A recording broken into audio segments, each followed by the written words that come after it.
Bonjour à tous et bienvenue dans le numéro 5 de notre podcast. Aujourd'hui, nous sommes le 31 janvier. Attention, ça veut dire que c'est le dernier jour pour souhaiter bonne année à cette grande tante à laquelle vous n'avez pas pensé durant les 12 derniers mois, à ce petit cousin que vous ne croisez jamais ou à cet ami à qui vous dites « Mince, j'ai oublié de lui présenter mes vœux ». Alors, on dit merci David, on dit merci Radio Charmette de vous l'avoir rappelé. Blague à part, comme c'est le dernier jour, ici autour de moi, il y a tous les jeunes du podcast et on vous souhaite à tous une dernière fois tous nos meilleurs vœux pour l'année 2026. Vous avez été extrêmement nombreux à écouter notre podcast en décembre, alors un immense merci à vous. Ça fait plaisir de voir que notre podcast a du succès et que vous êtes très nombreux à l'écouter. Au programme de ce mois de janvier, c'est simple, on va vous refaire un IJ Actu, évidemment, on va notamment vous raconter ce qui s'est passé lors de la fête de Noël. Notre professionnel du mois, ce sera Thierry Fulgence qui viendra vous parler des spécificités de son métier de technicien en informatique adapté. Et puis ensuite, tous nos professionnels vous donneront des petites astuces, des petits tips et les jeunes aussi pour mieux, on va dire, absorber cette période de l'hiver pour être le plus à l'aise possible, toutes ces petites astuces cocooning et tout ce que nos professionnels aiment bien faire quand il fait froid. Et bien sûr, on terminera par la révélation du professionnel mystère de décembre et la découverte du professionnel mystère de janvier. Il va falloir essayer de découvrir de qui il s'agit. On espère que nos enquêteurs, vous êtes très très bons en Sherlock Holmes toutes et toutes, on espère que vous allez pouvoir découvrir de qui il s'agit. Allez, sortez les plaids, mettez-vous bien au chaud en cette toute fin du mois de janvier, début du mois de février. On vous souhaite à tous une très belle écoute. Bonjour, c'est Morgane, bienvenue dans IJ Actu, les actualités de l'IGA. Le jeudi 5 février, il y aura une vente de gâteaux. Rendez-vous sur la section Hermana pour une vente exceptionnelle. C'est à 10h du matin. On va fêter dignement la Chandeleur. Bon appétit! Bonjour, c'est Sonia. Aujourd'hui, je vais vous raconter la journée raquette qui a eu lieu le 28 janvier 2026. La journée raquette a été organisée par Johnny et Moran. On s'est rendu à Puy-de-Dôme, dont les groupes de Moran et les PJJ nous ont rejoints. On a participé à une balade de 7 km. On a parcouru des obstacles, on s'est reposé et on a participé à une bataille de boules de neige. Mais Roberto a glissé 2 fois de suite sur un gros tas de neige. Le midi, on s'est entouré entre nous, puis on a pique-niqué. Et on a continué à refaire la balade de 7 km. Et dans la fin de la journée, Johnny nous a proposé de faire un rando autour du lac. Puis on s'est quitté. Bonjour, c'est Sullivan et Zoé, nous allons vous raconter la fête de Noël. Le 19 décembre à 11h, nous avons accueilli les familles pour un apéro festif, puis nous avons dégusté une paella au poulet et au poisson. Au dessert, un café gourmand. À la fin du repas, nous avons organisé une fête de Noël. Le spectacle s'intitulait IGA Croisière pour un voyage autour du monde. Arrivée de l'équipage sur scène, puis le défi de tous les pays et ensuite le discours du commandant. Nous avons effectué 6 escales. La rencontre polyglotte, l'Espagne, l'Italie, le Maghreb, un voyage dans les îles, puis en Irlande. À la fin du spectacle, nous étions de retour en France. Avant l'arrivée du Père Noël, nous avons réalisé un flash mob. Et à la fin du spectacle, nous avons appelé le Père Noël pour les cadeaux. Nous avons apprécié la présence de la présidente du tribunal de Moulins. Notre grand témoin en ce mois de janvier, ou plutôt devrait-on dire février, puisque le podcast a un tout petit peu de retard, il sort le 3 février, c'est notre expert, notre star, notre lumière dans la nuit de Mac, de Linux, de Windows, de Microsoft. Il est notre grand spécialiste. C'est notre super Thierry. Je sais pas toi Thierry, mais parfois dans la vie, moi j'ai des impressions de déjà vu. Et cette scène-là, j'ai l'impression qu'on l'a déjà vécue ensemble. Exactement. On va être franc avec vous. En fait, cette interview, on l'a enregistrée une première fois au début du mois de janvier.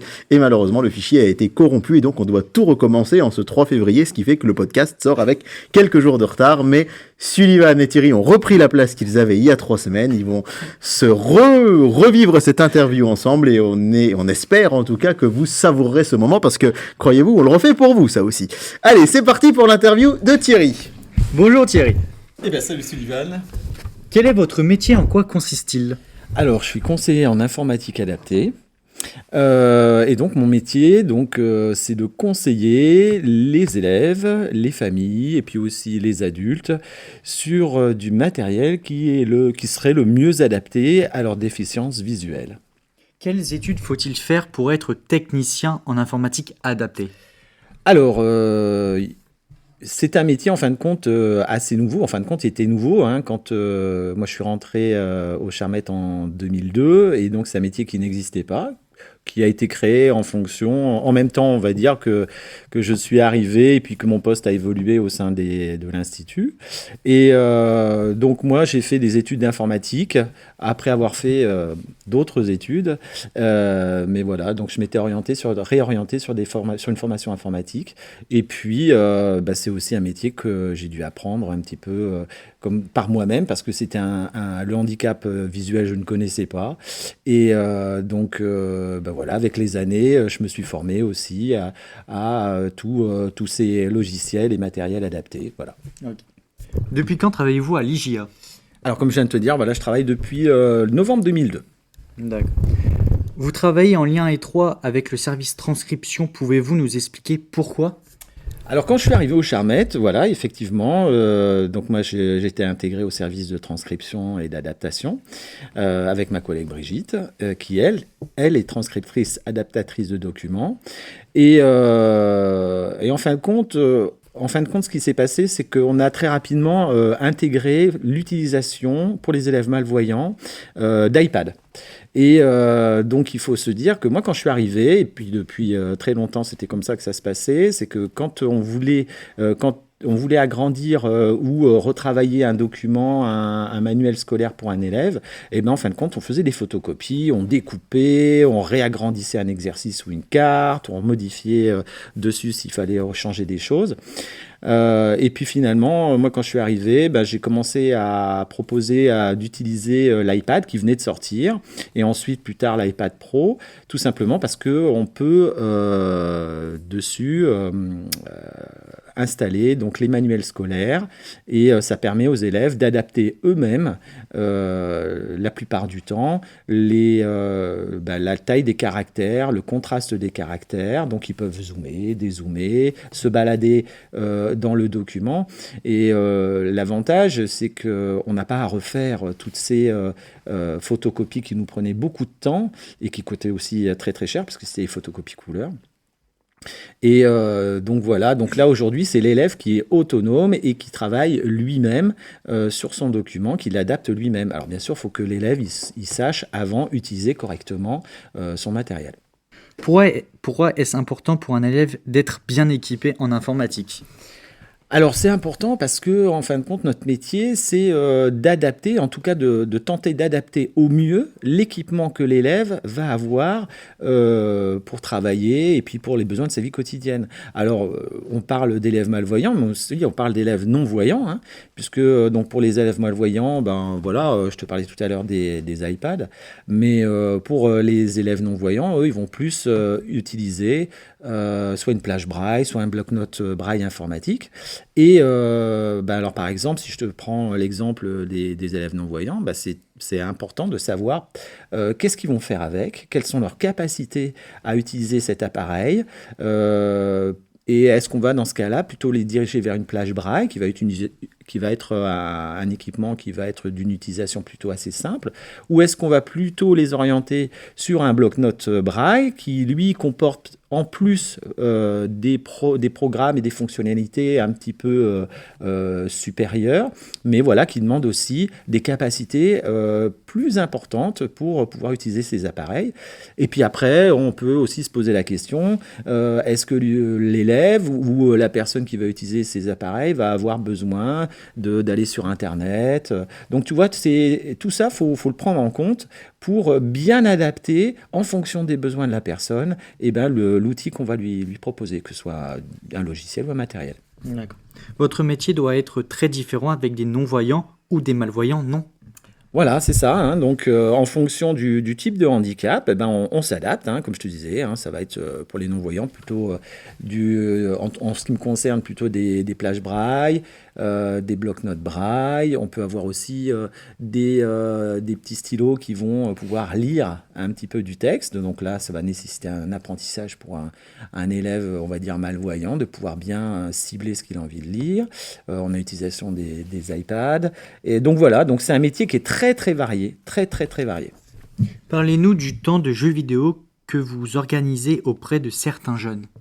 Voilà, alors en fin de compte, il y a quelques années, moi j'avais décidé de monter un lieu qui soit à la fois un lieu ludique et aussi un lieu, on va dire, pédagogique. Et donc l'idée c'était de faire un lieu où les jeunes puissent s'amuser, mais aussi apprendre.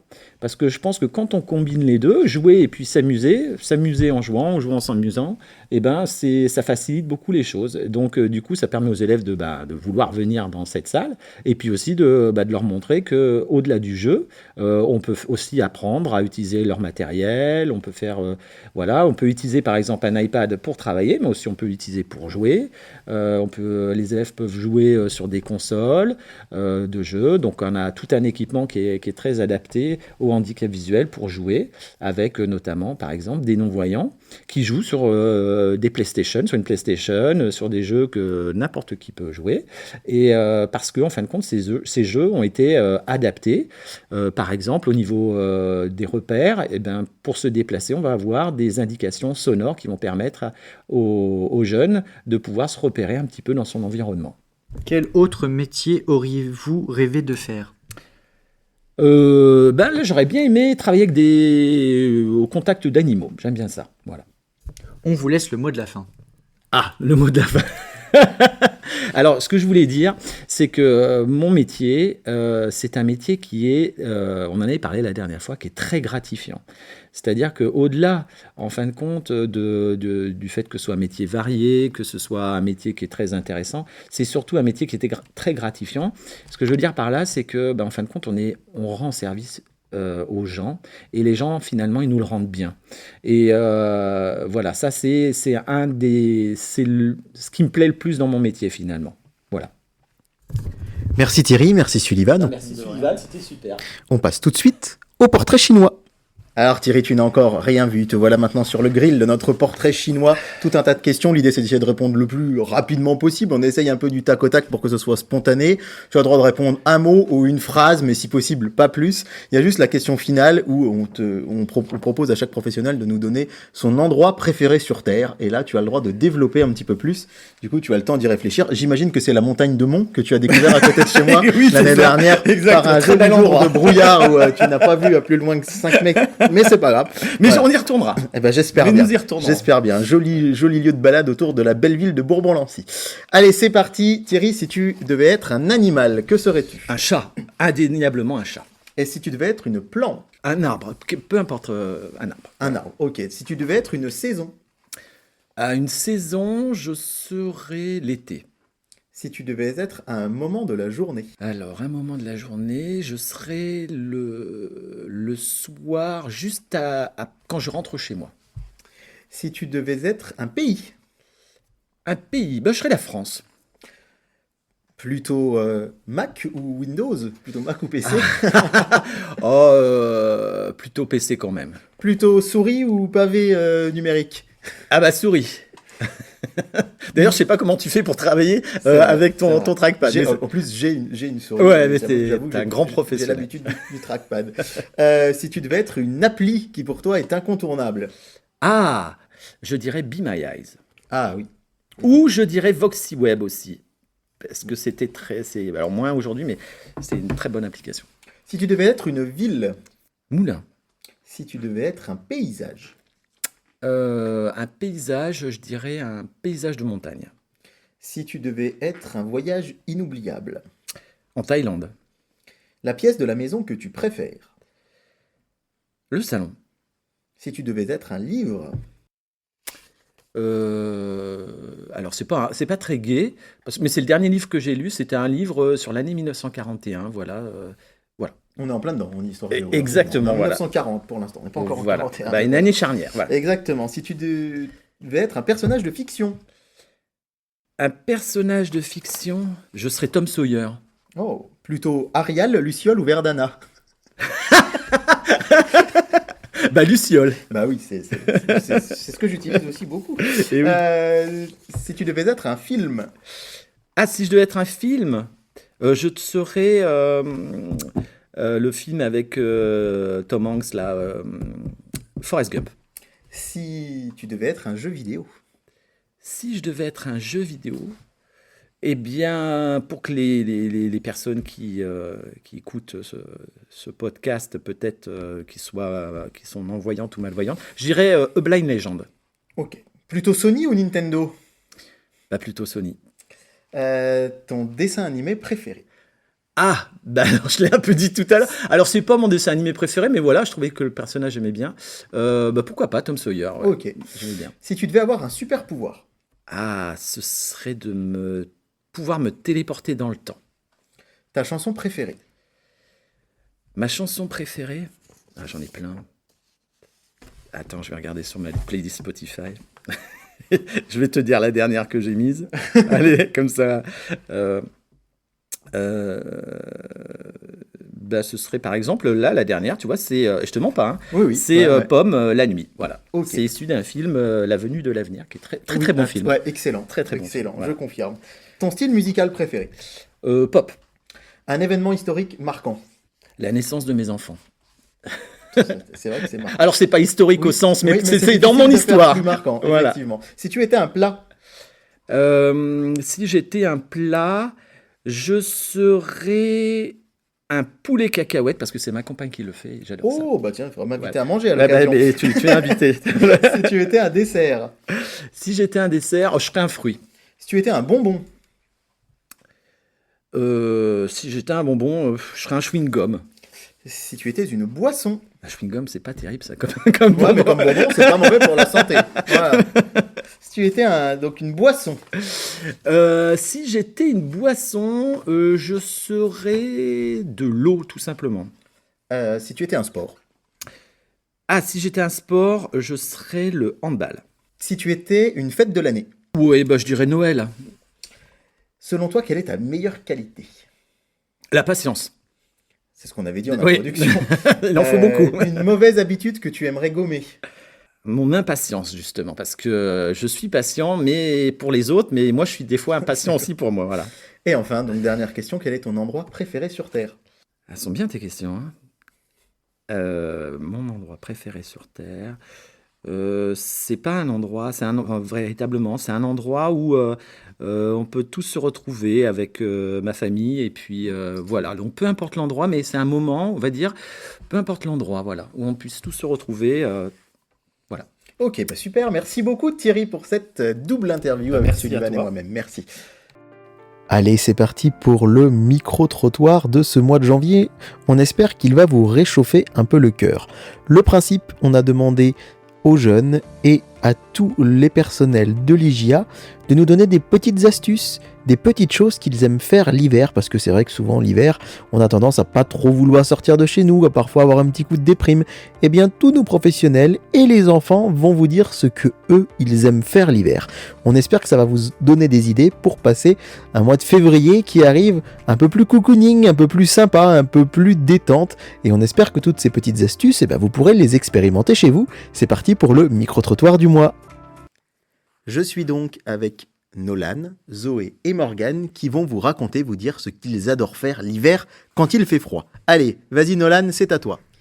Alors c'est Nolan. Alors moi ce que j'aime en janvier quand il fait froid, c'est regarder des films de Noël avec des amis ou avec de la famille, en buvant un petit chocolat chaud ou en faisant des jeux de société. Voilà. C'est Zoé. Moi, ce que j'aime faire en janvier quand il fait très froid, c'est de manger de la tartiflette en famille ou avec des amis. C'est Morgane. Alors moi, ce que j'aime beaucoup faire en hiver, quand il fait froid, c'est de me mettre avec ma famille pour manger une bonne tartiflette et une bonne raclette.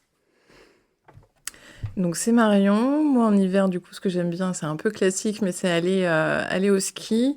Et pour la petite anecdote, la dernière fois qu'on a été au ski, donc là on commence à apprendre à notre fille à skier.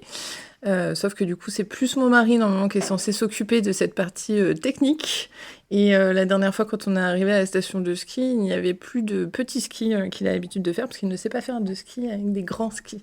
Et donc, il s'est retrouvé avec des grands skis, à avoir notre fille entre ses jambes. Et là, je me suis dit, non, ça ne va pas le faire. Donc, qui est-ce qui a dû descendre toutes les pistes avec sa fille entre les jambes? C'est moi, toute crispée. Voilà, on a failli tomber dans le ravin, mais tout s'est bien terminé.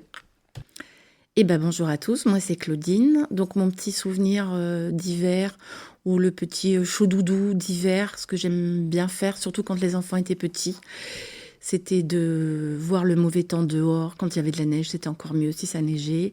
Et de faire une après-midi crêpes, chocolat chaud. Et puis coloriage quand les enfants étaient plus petits, ou alors des jeux de société avec les petits ou les plus grands, même des adultes, c'est sympa aussi. Voilà pour cette anecdote cette fois-ci. Franck, alors mon premier souvenir sur l'hiver, enfin pas souvenir, mais ce que j'aime bien faire l'hiver, c'est une petite balade. Alors j'adore la neige, moi. Alors une balade dans les bois avec de la neige, c'est quelque chose que j'aime bien. Et puis surtout si à la fin, en rentrant de la balade, il y a une petite récompense sous forme de quelque chose de sucré et de chaud. Voilà. C'est plus... Bonjour, donc c'est Alexandra. Je vais vous parler du coup de ce que je fais en hiver, au mois de janvier surtout. Pour le coup, j'aime bien avoir une petite tasse avec un petit cappuccino sur mon canapé, avec un petit plaid et puis regarder une petite série. Voilà, c'est ce que j'aime bien faire. C'est pas foufou, mais voilà. Bonjour, c'est Anne. Alors je vais vous répondre à la question...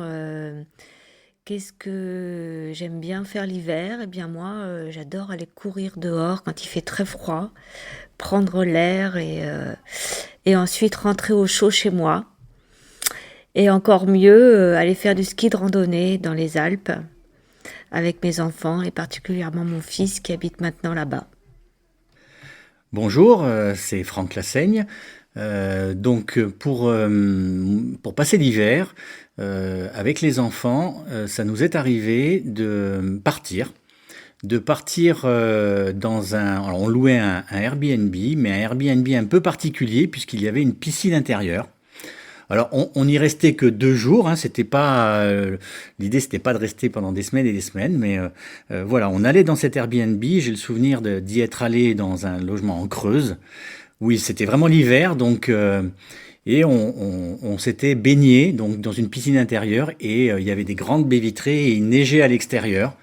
Et ça, c'était vraiment un souvenir intéressant et une idée pour ceux qui ont des hivers un peu difficiles, c'est justement de se réfugier dans une eau très chaude en voyant à l'extérieur la neige. Ça ressource un petit peu, ça redonne de l'énergie. Voilà pour mon idée. C'est Mélanie. Alors moi, mon souvenir d'hiver, enfin mon habitude plutôt d'hiver, c'est tous les ans la même chose. Aux alentours de Noël, pour les vacances de Noël, j'adore regarder le film Madame Doubtfire. Mais vraiment, je le connais par cœur. Mais c'est pas grave, je le regarde sans cesse tous les ans avec mon petit plaid, ma petite tasse d'infusion, mes chocolats et mes clémentines. Et vraiment, c'est une tradition que j'espère garder longtemps. En intégrant mon fils quand il aura l'âge de regarder la télé, j'espère qu'il aimera ce film autant que moi je l'adore parce que c'est vraiment l'un de mes films préférés au monde. Et tu n'es pas la seule parce que Madame Doubtfire est passée 2 fois sur TF1 pendant les vacances de Noël. Il a été passé le 30 décembre en soirée et le 2 janvier en après-midi. Ça a été des énormes cartons d'audience. Ça a été un des films qui a le mieux marché. Donc c'est bien la preuve que tu as bon goût. Bonjour, c'est Aurélie. Alors moi je vais vous raconter ce que j'aime bien faire l'hiver et surtout au mois de janvier parce que ce mois il est quand même super long. C'est si j'ai la possibilité, c'est d'aller voir la mer, peu importe à peu près où, mais je trouve que ça fait vraiment du bien. Moi personnellement ça me ressource. Généralement associé à la mer il y a souvent le soleil et moi je suis très soleil dépendante on va dire. Et du coup aller voir la mer c'est vraiment un truc que j'essaye de faire en hiver. Et salut, c'est Kevin. Donc je suis là pour vous parler d'une petite habitude que j'ai quand l'hiver est là. Chez moi, depuis des années, on a l'habitude de certains dimanches de bloquer les dimanches pour faire des grosses journées jeux de société après avoir mangé une bonne raclette ou une bonne tartiflette. Donc le mieux, c'est les jours où il fait vraiment froid et pas très beau, c'est les plus appréciables. Avant, on faisait ça au coin du feu chez mes parents. Je n'ai pas de cheminée, malheureusement, mais la chaîne Netflix qui fait le feu remplace plutôt pas mal pour cette petite habitude familiale chez la famille Charret. Et est-ce que tu as des conseils de jeux de société alors du coup? Alors les trucs très marrants, alors que moi j'adore le plus dans ma famille, on est adepte du loup-garou. Mais on est obligé d'être un certain nombre nombreux, c'est ça le pour problème, jouer à ce souvent. jeu-là. Ouais. Mais sinon, des jeux de plateau assez classiques, et les Monopoly, les Bonnes Payes, et pour emmener aussi avec les enfants qui sont jeunes, là, on reste dans des classiques. Voilà. Très bien, merci. C'est David. Alors moi, en hiver, alors c'est pas très original parce que beaucoup de collègues l'ont dit, mais c'est vrai que le combo film à la télé, plaid, chocolat chaud ou infusion, je trouve ça juste parfait. Mon conseil, c'est si possible d'enlever le téléphone, de passer en mode avion et de se plonger complètement dans ses œuvres de cinéma ou devant une série. Moi, c'est quelque chose qui m'aide vraiment à me ressourcer ou à me changer les idées. Vous avez entendu Kevin le dire il y a quelques instants. Moi aussi, les grands après-midi jeux de société l'hiver, j'adore ça. Je trouve que justement, ça nous enlève des écrans. C'est un loisir qui est sain, drôle et pédagogique parce qu'on apprend plein de choses. Donc je trouve que la société en tout cas en ce moment se tourne de plus en plus vers les jeux de société et que c'est une très bonne idée. Et enfin je vous distillerai un petit conseil, même s'il fait froid et même si c'est pas toujours très pratique, en tout cas pour ceux qui le peuvent, ceux qui le veulent, c'est vrai que je conseille d'aller voir les couchers de soleil en hiver. Ça peut paraître paradoxal parce qu'on a toujours cette image du coucher de soleil, un peu de carte postale l'été, mais alors bon, je suis pas un grand scientifique, mais c'est une histoire voilà de pression atmosphérique, en tout cas de rayons de soleil qui traversent l'atmosphère assez différemment l'hiver, mais souvent, les couchers de soleil l'hiver peuvent être vraiment avec des couleurs très marquées, très rouges, très orangées, très roses. Et voilà, moi j'aime beaucoup. Alors j'ai une petite tradition souvent avec ma compagne, c'est qu'on va se mettre sur une petite colline à côté de Bourbon-Lancy et on va regarder le dernier coucher de soleil de l'année quand on peut et quand la météo le permet. Ou alors sur des plans d'eau, sur la Loire. Voilà, avoir un coucher de soleil d'hiver sur une étendue d'eau, c'est toujours une expérience très très belle. Donc c'est un petit conseil que je vous distille. Bonjour, c'est Maude. Du coup, sur la question qu'est-ce que j'aime faire l'hiver qui est un peu réconfortant. Moi, ce que j'aime faire l'hiver, déjà, c'est rester bien au chaud à la maison et rester en famille. Et ce qu'on aime bien, c'est faire des jeux de société. Voilà, des jeux de société en famille. Même si mes enfants sont grands, on arrive encore à trouver des temps pour le faire. Et voilà, pendant les vacances, par exemple, on a joué au 100% logique qu'on a eu, qu'on a reçu à Noël. Voilà, donc voilà, c'est un moment agréable. Donc c'est Thierry. Alors moi, ma petite habitude hivernale, elle n'est pas très originale, mais je pense que voilà, c'est moi ce qui me convient bien, c'est passer du temps à regarder des films dans le canapé avec des chocolats bien au chaud. Voilà. Bonjour à tous, c'est Géraldine Dubreuil, professeure de musique spécialisée de l'IGIA. Alors, qu'est-ce que j'aime faire l'hiver ? Alors, en fait, ça peut être très variable, ça va dépendre du temps. S'il fait beau, un froid sec, j'aime bien aller me balader, voilà, m'oxygéner. Si je suis à la montagne, aller faire du ski. Voilà, des activités plutôt sportives extérieures. Et s'il fait pas beau, alors moi, c'est vrai que j'aime bien manger des crêpes. Donc, c'est souvent crêpes parties ou raclette partie. Voilà. Et un dimanche après-midi, au coin de la cheminée, alors c'est plutôt un poêle à granulés, mais bon, c'est quand même un point chaud. Voilà, en regardant un film, s'il fait tout gris dehors, ça réchauffe le cœur. Voilà.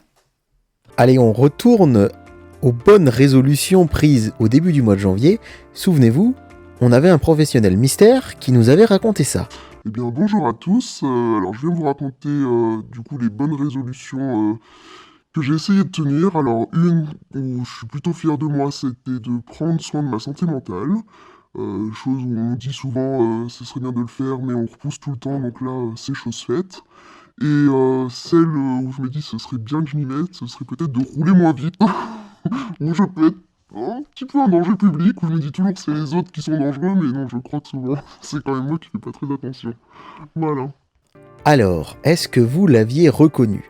J'ai beaucoup de professionnels qui sont venus me voir pour me faire des propositions, et seulement 2 d'entre eux avaient identifié notre Michael Schumacher. Il est l'heure maintenant de la révélation. Voilà qui était notre professionnel mystère du mois de décembre. Eh bien, bonjour à tous. Alors, je viens vous raconter du coup les bonnes résolutions que j'ai essayé de tenir. Alors, une où je suis plutôt fière de moi, c'était de prendre soin de ma santé mentale.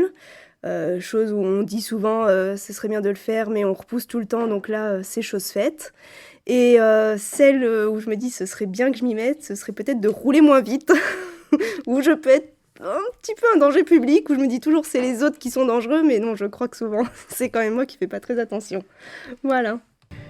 Et oui, vous l'aurez reconnu, c'est Maëlys Crogebel qui était notre professionnel mystère de ce mois de décembre. Et je dois vous avouer que je suis déjà monté en voiture avec elle puisque nous avons fait une formation promeneur du net ensemble à Vichy et qu'elle avait conduit très prudemment, donc ce n'est pas toujours le cas. Et puis blague à part, pour moi c'était important que Maëlys puisse être un jour professionnel mystère puisque c'est elle qui m'avait soufflé l'idée en début d'année de cette rubrique. Donc comme c'est elle qui a un peu créé le professionnel mystère, il était normal qu'à son tour, eh bien, elle puisse devenir elle-même le professionnel mystère. Tiens, en parlant professionnel mystère, place à celui du mois de janvier. Et alors celui-là, je vous le dis tout de suite, je suis particulièrement fier de l'avoir déniché. À mon avis, ça va être assez compliqué de l'identifier. J'ai hâte d'écouter vos propositions. Alors, bonjour à tous. Pour la petite anecdote, les matins d'hiver, j'aime bien aller me balader très tôt au lever du jour et contempler alors les arbres gelés. Voilà, je trouve que ça donne une dynamique pour la journée. C'est plutôt apaisant d'observer le manteau blanc, non pas créé par la neige, mais plutôt par les gelées chez nous. Alors, avez-vous identifié ce professionnel courageux qui aime aller se promener dans les bois quand il fait très froid? La réponse, dans un mois, en février. Et d'ailleurs, c'est ainsi que s'achève ce podcast de janvier. Rendez-vous le 28 février pour un podcast qui aura un nom atypique puisqu'on l'a intitulé « Le tout petit podcast ». Et pourquoi tout petit podcast? Eh bien tout simplement parce que février, c'est le plus petit mois de l'année. Il n'a que 28 jours en 2026 et en plus, le calendrier scolaire fait que cette année, les jeunes sont en vacances depuis le vendredi 6 février au soir jusqu'au lundi 23 février au matin, ce qui nous laissait très peu de jeudi pour pouvoir enregistrer notre podcast. Du coup, ce sera une version un peu plus petite, un peu plus courte que d'habitude, mais on vous promet quand même plein de belles choses. Rendez-vous dans un mois, le 28 février. Ciao, ciao!